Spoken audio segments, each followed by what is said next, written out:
Hello friends, Radhe Radhe. Official Neha blog में आप सभी का स्वागत है। और छोटों को प्यार, बड़ों को चरण स्पर्श। आज का ब्लॉग सुबह से स्टार्ट हो गया है। मतलब सुबह का काम हो चुका था, झाड़ू बर्तन खाना पानी। थोड़ा अब खाना वाना नहीं बना था, मतलब बच्चों का टिफ़िन वगैरह वो खा चुके थे। उनके लिए पास्ता बना दिया था, स्कूल जाना था। ससुर जी के लिए चना चाय, और बाकी जिनको जिनको जाना था, जो नाश्ता करके जाने वाले थे वो नाश्ता करके चले गए थे। तबीयत मेरी ठीक नहीं थी, सर में बहुत ज़्यादा दर्द हो रहा था इस टाइम ना, खांसी जुकाम और ये सब बहुत ज़्यादा फीवर हो रहा है, क्योंकि मौसम बदल रहा है, बारिश हो रही है, कभी गर्मी हो रही है, इन सब की वजह से। और रात में सब्ज़ी आई थी तो ऐसे रखी थी, तो उसको हमने सोचा पॉलीथीन से बाहर कर दें, नहीं तो ख़राब हो जाती है ना इस टाइम की सब्ज़ी। और सब्ज़ी काटनी भी थी ना बनाने के लिए। पास्ता बनाया था तो आधा बनाया था, आधा यहीं किचन में ही रखा था। तो धनिया की पत्ती पॉलीथीन में करके रख देती हूँ, फ्रिज में ऐसे करके रखो तो ये सूखती नहीं है। और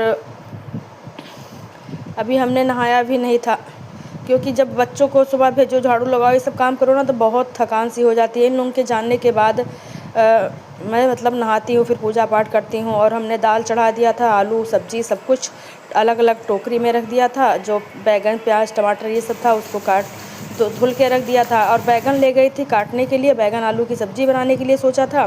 फिर याद आया कि आज तो एकादशी है, और मैं भूल गई थी कि आज एकादशी है, और क्योंकि मैं व्रत रहती हूँ। फिर हमने जल्दी से परवल काटा, बैगन को रख दिया कि दूसरे दिन बना लेती हूँ। और मैं व्रत रहती हूँ तो आज मैं सुबह भूल गई, रात में याद था, सुबह भूल गई। क्योंकि सुबह बच्चों के लिए जब नाश्ता बनाया, पास्ता बनाया नाश्ता और पास्ता दोनों बनाया, चाय बनाई, चाय भी हमने पी ली, पानी चाय पी लिया। उसके बाद पास्ता बना रही थी तो उसको एक टुकड़ा उठा के मुँह में डाल लिया। और दाल भी बन गई थी, धनिया की पत्ती भी हमने उसमें डाल दी थी, और तड़का भी लगा दिया था। तुअर की दाल बनाई थी, तुअर की दाल नहीं थी, मसूर की, लाल मसूर की दाल थी। तो इसको भी एकादशी वाले दिन नहीं खाते हैं। और जब हमने बना दिया उसके बाद हमें याद आया, तो हमने आज जीरे मिर्चे से ही तड़का लगा दिया था, क्योंकि हमें खाना नहीं था, चावल भी नहीं खाते हैं हम एकादशी वाले दिन। तो सब उसके बाद नहाना धोना सब हो गया था, और मैं अपने लिए रात की सब्ज़ी आलू टमाटर की बनी थी वो ले आई थी, और रोटी।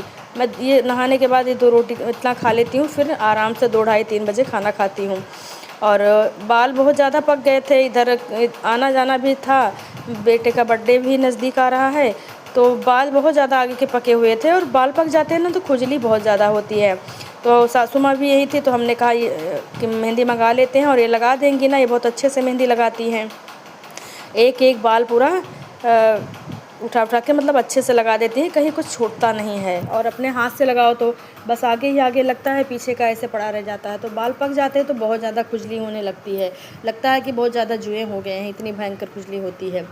तो हम लोग हंस रहे थे ना, वो हम लोग अपर लिप बनवा लिए थे, तो उसकी वजह से वो ज़्यादा जम गया था। तो बच्चे चिढ़ाते रहते हैं, मम्मा को मोछ आई है, दादी को मोछ आ गई है। और धूप देखिए कितनी छाई हुई है, बादल बिल्कुल छा रहे हैं एकदम बारिश के लिए। और मेहंदी अच्छे से लग गई थी, और हमने पॉलीथीन लगा लिया था कि सारा काम हो गया है। सबको खाना वाना खिला दिया था, हस्बैंड भी आ गए थे, सास जी को खिला दिया था मतलब। तो इसको लगा लिया था कि हम बिस्तर पर जब लेटेंगे तो तकिया वगैरह में लगेगा नहीं। और बच्चे भी स्कूल पास में है ना, तो छुट्टी हो गई थी, तो बहुत ज़्यादा हल्ला मचा के जा रहे थे। और दिन का पूरा काम निकल चुका था, ये रात का समय था। हस्बैंड को टिफ़िन देकर उनको भेज दिया था, और जो कपड़े सूखे हुए थे उसको हम फोल्ड करके रख रहे थे। नहा वहा के आ गए थे, ये करीब 7:30 बजे का समय था, और अंधेरा है इस टाइम ना। इतनी तबीयत ख़राब रहती है कि हमारा कमरा पूरा अस्त व्यस्त पड़ा हुआ है। इतनी हिम्मत नहीं कहती है कि मैं कमरा साफ़, किचन साफ़ करने के लिए कई दिनों से सोच रही हूँ, पर हिम्मत नहीं करती, किसी तरीके से बस काम निपटा रही हूँ। इतनी ज़्यादा तबीयत ख़राब है कि मन करता है कि कभी मैं चुपचाप चादर ओढ़ के लेट जाऊँ सुकून से, और कुछ ना करूँ। और हमने दिया भी जला दिया था, टाइम से नहा लिया था तो दिया भी जला दिया था। और ये आलू और शिमला मिर्च की सब्ज़ी और आटा, ये 2 जगह आटा है, एक सुबह का था थोड़ा, एक कितने टाइम का था, दूध भी गर्म हो गया था, और बाहर कितना ज़्यादा अंधेरा है। तो प्लीज़ आप लोग हमारे ब्लॉग को पूरा देखें, सपोर्ट करें। हमें पता है अच्छा ब्लॉग नहीं बन रहा है हमारा, पर हम भी नए नए यूट्यूबर हैं, सीख रहे हैं अभी, धीरे धीरे हम भी सीख जाएंगे। और मन बहुत उदास हो जाता है कि सब बंद कर दे, कुछ नहीं हो रहा है इससे, लेके सोचते हैं कि बहुत लोग बहुत दिनों से लगे हुए हैं, संघर्ष कर रहे हैं। संघर्ष सब्र का फल मीठा होता है। देखते हैं एक मीठा फल कब मिलता है। बहुत यूट्यूबर 2-4 साल से काम कर रहे हैं, नहीं सही हो रहा है, हमारा भी कभी होगा। राधे राधे, जय श्री